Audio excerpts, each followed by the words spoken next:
পালক পনির তো আমরা অনেকভাবেই খেয়েছি, কিন্তু আজকে যদি এভাবে আন্ডা পালক একবার খান তাহলে স্বাদটা বলতে পারবেন না। কম উপকরণে চটপট তৈরি আর ভাত রুটির সাথে একদম পারফেক্ট একটি ঘরোয়া রেসিপি আজকে আপনাদেরকে তৈরি করে দেখিয়ে দিব। আসসালামু আলাইকুম everyone, welcome to Mehnu's mom's kitchen. আজকে একদম সহজভাবে তৈরি করে দেখাবো আন্ডা পালক। তার জন্য এখানে আমি সেদ্ধ ডিম আর পালং শাককে ভালো করে ধুয়ে নিয়ে নিলাম। আর একটি বলে ঠান্ডা পানি, একদম বরফ ঠান্ডা পানি নিয়ে আমি একপাশে রেখে দিয়েছি। চুলায় পানি সেদ্ধ বসিয়ে দিলাম। পানিতে যখন বলক চলে এসেছে তখন এখানে আমি ধুয়ে রাখা পালং শাকগুলা দিয়ে দিলাম। এই পালং শাকগুলাকে সেদ্ধ পানিতে বয়েল করে নিতে হবে ১ থেকে ২ মিনিটের জন্য। বেশি বয়েল করা যাবে না, পালং শাকের কালারটি নষ্ট হয়ে যাবে। এবার সরাসরি উঠিয়ে আমি পালং শাকগুলাকে ঠান্ডা পানির মধ্যে দিয়ে দিয়েছি। ঠান্ডা পানির মধ্যে দিয়ে তাড়াতাড়ি উঠিয়ে আমি এগুলাকে ব্লেন্ড করে নিব। ঠান্ডা পানিতে দেওয়ার কারণে এই গরমের প্রসেসটা কমে যাবে। তাই ঠান্ডা পানিতে দেওয়ার একদম চেষ্টা করবেন আর কালারটিও সুন্দর আসবে।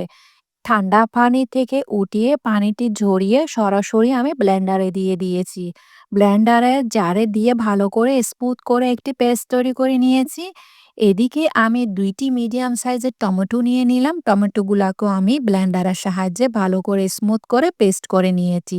টমেটো পেস্টগুলাকে আমি একপাশে রেখে দিব। চুলায় একটি পাতিল বসিয়ে ১/২ কাপ তেল দিয়ে দিয়েছি। তেলে যখন গরম চলে আসবে তখন এর মধ্যে আমি দিয়ে দিলাম ৬টি সেদ্ধ ডিম। ডিমগুলাকে আমি আগে থেকে সেদ্ধ করে রেখেছিলাম। তেলের মধ্যে ডিমগুলাকে উল্টে পাল্টে ডিমগুলাকে একটু ভেজে নিতে হবে। হালকা একটু কালার চলে আসলে ডিমগুলাকে আমি উঠিয়ে রাখবো একটি প্লেটে। বেশি কালার করার কোনো প্রয়োজন নেই। হালকা একটু লালচে কালার চলে আসলে ডিমগুলাকে নামিয়ে একপাশে রেখে দিব। সেম তেলের মধ্যে আমি ১/২ টি স্পুন দিয়ে দিয়েছি আস্ত জিরা, ৫ থেকে ৬ টি রসুনকে একদম কুচি, কুচি করে দিয়ে দিয়েছি। রসুনের কোয়াকে ভালো করে, রসুনে যখন একটু ফোড়ন চলে আসবে তখন এর মধ্যে আমি ১/২ কাপের মতো পেঁয়াজ কুচি দিয়ে দিয়েছি। পেঁয়াজ আর রসুন ভালো করে তেলের সাথে ভেজে নিতে হবে।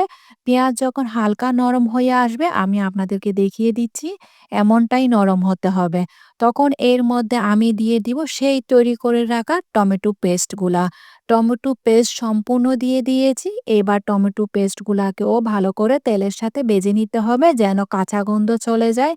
নাড়তে, নাড়তে যখনই দেখবেন টমেটো কাঁচা গন্ধ চলে গিয়েছে তখন এর মধ্যে ১ টিস্পুন দিয়ে দিয়েছি আমি লবণ। লবণটা আপনারা স্বাদ অনুযায়ী দিয়ে দিবেন। ১/২ টিস্পুন দিয়ে দিয়েছি হলুদের গুঁড়া, ১ টিস্পুন দিয়ে দিয়েছি মরিচ গুঁড়া, সেই সাথে ১ টিস্পুন দিয়ে দিয়েছি জিরা গুঁড়া। তারপর এর মধ্যে দিয়ে দিলাম ১ টিস্পুন ধনে গুঁড়া। এবার সব মসলা ভালো করে আবার কষিয়ে নিতে হবে টমেটো পেস্টের সাথে। ভালো করে কষিয়ে একদম ২ থেকে ৩ মিনিট আমি ঢাকনা দিয়ে এটাকে কষিয়ে নিব। ঢাকনা উঠিয়ে দেখছি, দেখছেন তেলটা উপরে বেশি এসেছে। আমার টমেটো পেস্টগুলো কষানো হয়ে গিয়েছে, একদম মশলাও কষানো হয়ে গিয়েছে। এবার এর মধ্যে আমি সেই তৈরি করে রাখা পালক পেস্টটা দিয়ে দিয়েছি। পালং শাকের পেস্টটা দিয়ে দেওয়ার পর ব্লেন্ডার জারটা ধুয়ে আরও ১/২ কাপের মতো পানি দিয়ে দিলাম। পানিটি দিয়ে ভালো করে এবার সবগুলো মসলার সাথে মিশিয়ে নিতে হবে। পালং শাকগুলো পানিতে বেশিক্ষণ সেদ্ধ করিনি বলে এই পালং শাকের কালারটা একদম সুন্দর হয়েছে। এবার এর মধ্যে একটি তেজপাতাকে একটু ফেলে দিয়ে দিয়েছি। ২ টি এলাচকে একটু মুখটাকে ফেলে দিয়ে দিলাম। এবার সেই সেদ্ধ করে রাখা বা ভেজে রাখা ডিমগুলা দিয়ে দিয়েছি। ডিমগুলা দিয়ে দেওয়ার পর এবার সবগুলা একসাথে মিশিয়ে নিতে হবে। মিশাতে, মিশাতে আপনাদের কাছে আমার একটাই রিকোয়েস্ট, আমার রেসিপি যদি ভালো লেগে থাকে তাহলে ফ্রেন্ডস অ্যান্ড ফ্যামিলির সাথে অবশ্যই শেয়ার করবেন। লাইক, কমেন্ট, সাবস্ক্রাইব করতে একদমই ভুলবেন না। এবার চুলায় আমি ঢাকনা দিয়ে এটাকে রান্না করে নিয়েছি যতক্ষণ না পর্যন্ত তেল উপরে বেশি এসেছে। মাঝের মধ্যে ঢাকনাটি উঠিয়ে কয়েকবার নেড়েছেড়ে দিতে হবে, না হলে তলানিতে লেগে যাবে। তাই ঢাকনাটি উঠিয়ে কয়েকবার নেড়েছেড়ে দিয়েছি। তেল উপরে সম্পূর্ণভাবে ভেসে এসেছে। ৩ থেকে ৪ টি মতো কাঁচামরিচকে ফালি করে দিয়ে দিলাম। ১/৪ কাপের মতো ফ্রেশ ধনেপাতা দিয়ে দিয়েছি। এই পর্যায়ে আমার রান্না একদম পুরোপুরি শেষ। তৈরি হয়ে গিয়েছে আমার মজাদার আন্ডা পালক। একবার হলো এই রেসিপিটি ট্রাই করবেন। অবশ্যই আমাকে কমেন্টে জানাবেন।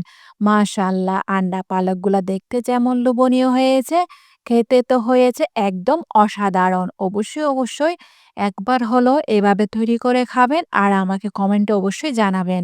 বাচ্চারা তো পালং শাক খেতে চায় না, তাই ডিমের মধ্যে এই পালং শাক দিয়ে রান্না করে এই পালক আন্ডাটি তৈরি করে দিবেন। বাচ্চারা অনায়াসে খেয়ে ফেলবে ইনশাআল্লাহ। উপর দিয়ে কিছুটা ধনেপাতা দিয়ে আমি প্রেজেন্টেশন করে নিলাম। আমার তো অনেক মজা লেগেছে এই পালক আন্ডা রেসিপিটি। আপনারা চাইলে সাদা ভাতের সাথে, রুটি, পরোটা বা তান্দুরি রুটির সাথে খেতে মন্দ হবে না। আজকে তাহলে এ পর্যন্ত। দেখা হচ্ছে নতুন আরেকটি রেসিপি নিয়ে। সেই পর্যন্ত ভালো থাকবেন, সুস্থ থাকবেন। আমার জন্য দোয়া করবেন।